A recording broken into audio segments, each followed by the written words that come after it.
All right, welcome back. I'd like to thank you for staying glued to us. We would like to welcome you also if you're just tuning in to Channel Sports on Sunday. This is the football segment, like we say. Now, my name is Eitayo Balogun. Now, the next 20 minutes, we'll be telling you what is going on, what has gone down in the world of football, and what to expect in the coming days around the world. We're going to start locally, and that next 20 minutes, I'm not going to be doing it alone. I have with me Tayo Daramala as well as Larry Pinel. Good to see you guys. Good to see you too. Good to see you, Tayo. Good to see you, Larry. Always a pleasure to be in the studio. Okay, I'm going to come back to you, Tayo, because we're going to talk about the MPFL. Though we didn't have games take place this weekend because of the particular CHAN tournament qualifier for the CHAN tournament proper that took place in Port Harcourt on Saturday. That's why the games were postponed in the MPFL. They were played in midweek. But I'm going to ask you something about the CHAN tournament. We're still going to talk some about that because the Super Eagles, Team B if you want to call them, played against Burkina Faso, and that game ended 2-0 in favor of the Super Eagles. Briefly, Larry, were you satisfied with the level of play and the way they actually played in that particular game against Burkina Faso? Remember, we still have a second leg, but were you satisfied with the level of play? I was satisfied, judging by the fact that that was the first time many of them were playing together. I think if they actually have more time, they will become a more cohesive, a better unit. I thought the goalkeeper, Ezenwa, didn't have much to do in goal. Chima Akas deputized very well for the standing captain, Bola Salami, who didn't start. Chima Akas has been in the team, for so long, plays for Sharks. He did very well. The defensive pairing of Austin Obarakpo of Abia Warriors and Jamiu Alimi of 3SC was not so tested, but even when they were tested, they stood up to the plate. And Solomon Kwambe, right back, he covered himself in glory. Paul Unobi, who stayed in front of the defense, was also very wonderful. Osas Okoro was brilliant. I was wondering why he started ahead of Prince Agri of Sunshine Stars, but he shows why, he was given the nod ahead. It was really brilliant. Okay. Then Bature Yaro in the middle. He was my own man of the match. He taking shots from outside and everything. As a matter of fact, we have not lost to Burkina Faso. I mean, we've had superior game wins over Burkina Faso. We've scored as many goals over time. So I'm sure not many people actually would have tipped Burkina Faso to come and surprise us back home. But I actually had to water the ground for the next question I'm going to ask you. Before that game, we did listen to the NFF come out to say that Sunday Olise will not lead the coaching crew will not lead out the Super Eagles against Burkina Faso, only for us to get to the stadium and see him. So quickly, I'd like your reaction about that. Sunday Olise is someone who is passionate about Nigeria. Remember in 2000 when he was ill, when he was dying, so to speak, on the bench,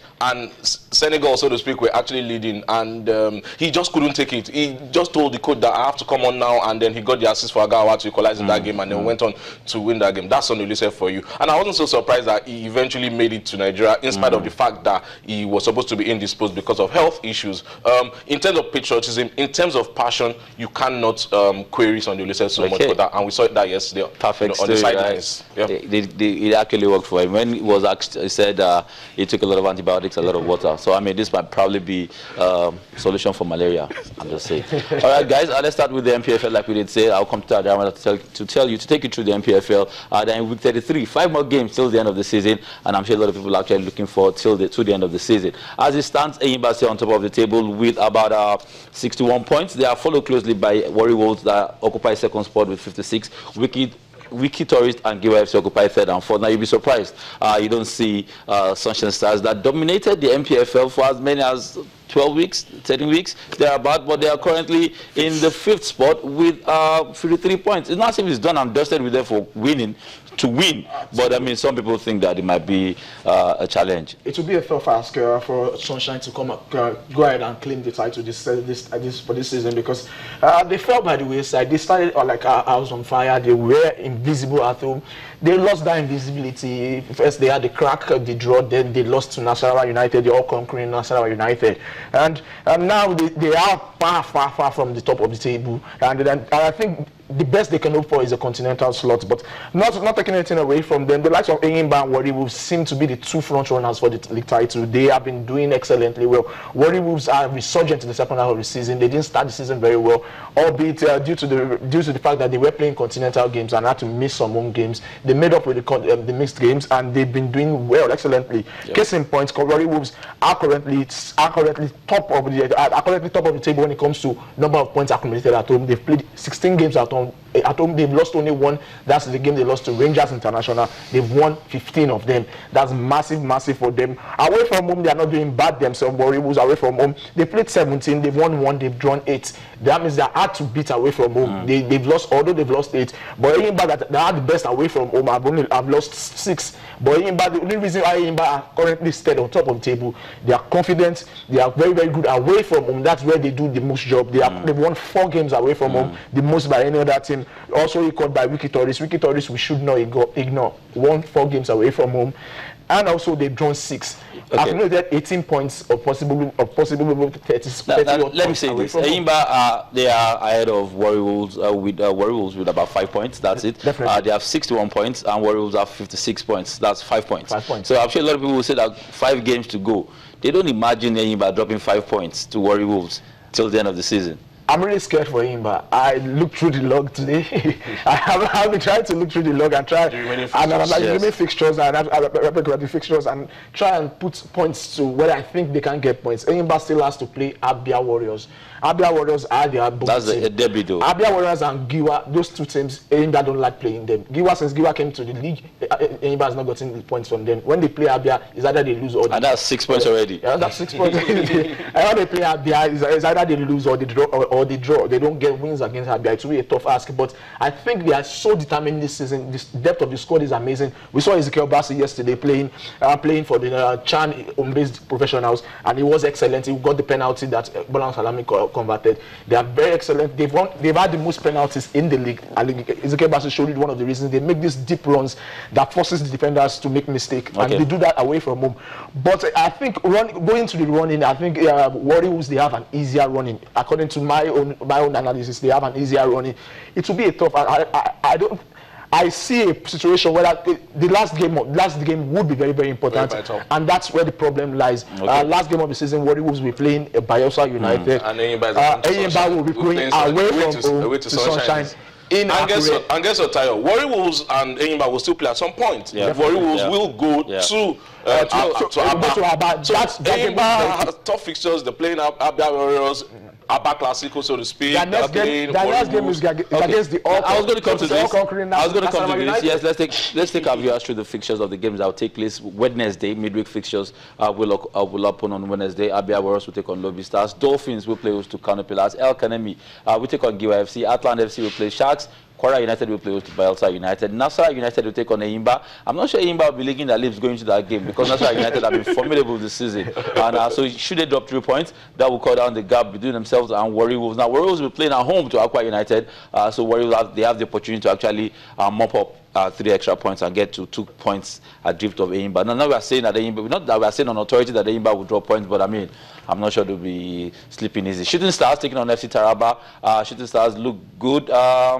They're very confident. They're very satisfied with Bingo Gumbot. They have a 1 year season. They have a 1 year contract we've been made to understand, and it doesn't know if it's going to be his contract is going to be extended. But we sincerely think that Binga Gubota will be at 3S next season. As round of the MPFL. Most likely, on the basis of what he has done this season, his contract will definitely be extended. By the time he took over 3S, they were bottom of the log, and now they're about 11th position. Matter of fact, if they had won that game that they drew surprisingly at home to Bayelsa United, they would have been in the top 8 as it stands right now. But as it is, they have gone to Lobby. They picked a point. They lost to Enyimba 2-1 last weekend. But having said that, Shooting Stars, they've been punching, you know, can I say above their weight this season because of where they came from. Okay. That's they were bottom of the log. Because I mean, this 3SC. But this 3SC traditional team, so to speak, they should be vying for continental slot. Having said that, I don't see how Enyimba will go to Nasarawa and pick 3 points. The best Enyimba can hope for in Nasarawa is a point, and even that point will be very, very hard. Nasarawa, giant killers,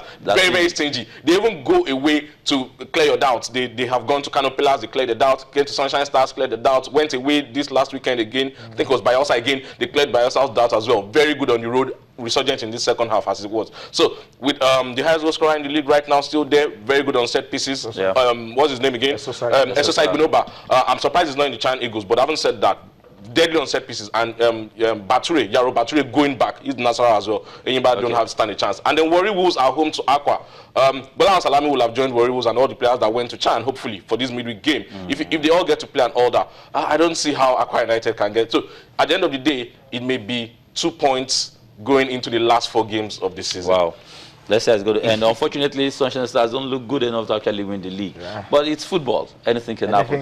All right, having said all that, we've done with the MPFL. We are done with the MPFL. Let's talk about the CHAN tournament. The CHAN is the Championship of African Nations. That's where the guys actually apply their trade on the African continent, get to play among themselves. Nation, they play for their nations and they get to play among themselves in a particular tournament. The qualifiers are ongoing. Nigeria is about a game to qualify for that CHAN tournament. They played yesterday. That's what they call Team B, local base. I mean, if you are surprised, the Super Eagles, home-based professionals, better put. So Nigeria played yesterday against Burkina Faso. It was 2-0 in favor of the Super Eagles, Team B. South Africa lost 0-2 to Angola. Zambia played 3-0 over Mozambique. Niger Republic defeated Togo 2-0. Swaziland played 2-1 with Djibouti. We saw Guinea play 2-0 over Senegal. Uganda 2-0 over Sudan. And Burundi played 2-0 over Ethiopia. Now our focus today will be Nigeria playing Burkina Faso. They get to play the return leg in Burkina Faso about a week or two from now. And I'm going to ask you guys, we saw the guys play. Let's talk about the coaching crew. I mean, Salisu has been with this team for a very long time. Yes, we can't take the kudos, we can't take, compliments away from Sunday Olise because he actually selected, he is the least. But I'm sure Salisu is the one that knows this guy. I mean, he's the one that actually worked hand in hand with them, so to speak. I'm going to come to you, Larry. I'm going to start with you, Larry, then I'll come to Tayo. Let's start with the management and the way the guys play, and you think what to expect from them going to the second leg and the CHAN tournament should we qualify eventually.